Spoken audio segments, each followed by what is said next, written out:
Here we go, guys. This is kind of our baby, I guess you might say. This is one got a pretty good story behind it.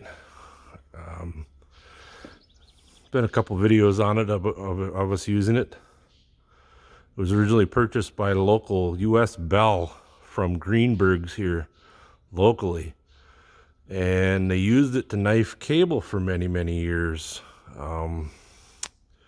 When we got it, it had a cab on it that was just ratted out, glass broke, doors missing, ugly. Yeah, so basically restored this one mechanically. Lots of stuff done to it. Originally had the 23-134s on it. We took them off and put the 20.8 38s on it. Rebuilt the cylinders. When we got it, the bushings for the arms there were so wore out, we had to remanufacture them in order to rebuild this top end because of the way they were using it for knifing cable and whatnot. Built this one heavy.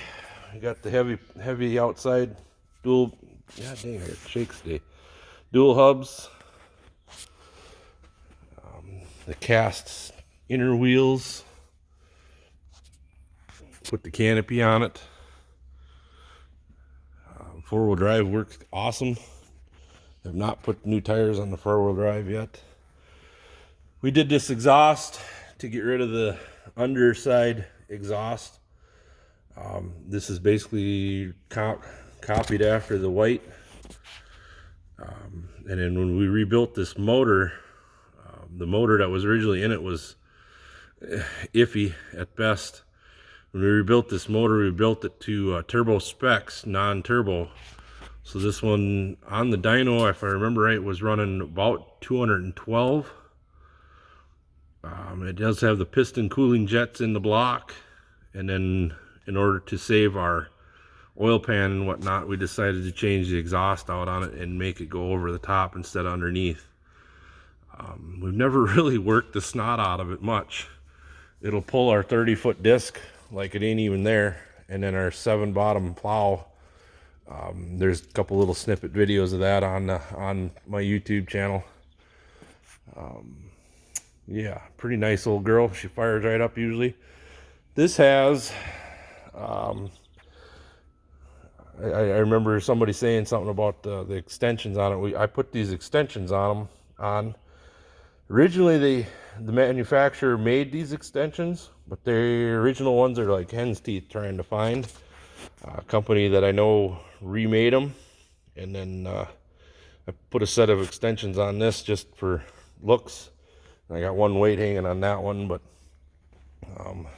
dang it. That is the difference in the center weight mount. Some of them have holes in the end, so you can put these extensions on. Let's see if I got one here that does not have that. I don't have one down here that I can show you that it does not have that.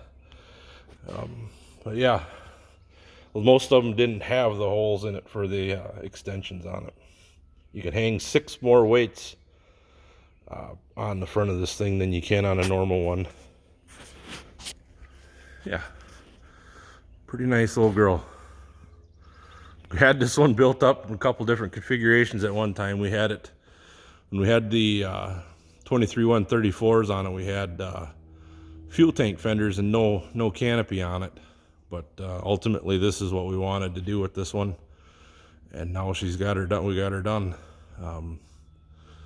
Obviously, you guys have figured it out. We don't paint anything, but we do restore them mechanically most of the time. So usually no leaks.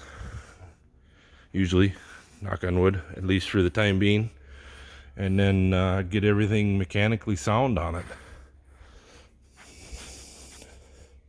Front end's been rebuilt, gone through. Has the spacers and the weights in the front. I would hate to wager what this tractor actually weighs. I've been tempted to put it across our scale, but I just have not done it yet. It's probably about as heavy as you could go from the factory. we don't have any extra wheel weights, but these cast centers, the cast wheel on the inside and then the cast dual hub on the outside, is a lot of weight. I don't even really, I know I weighed it one time, but I don't remember what it weighed, but it's a lot. Have a good day.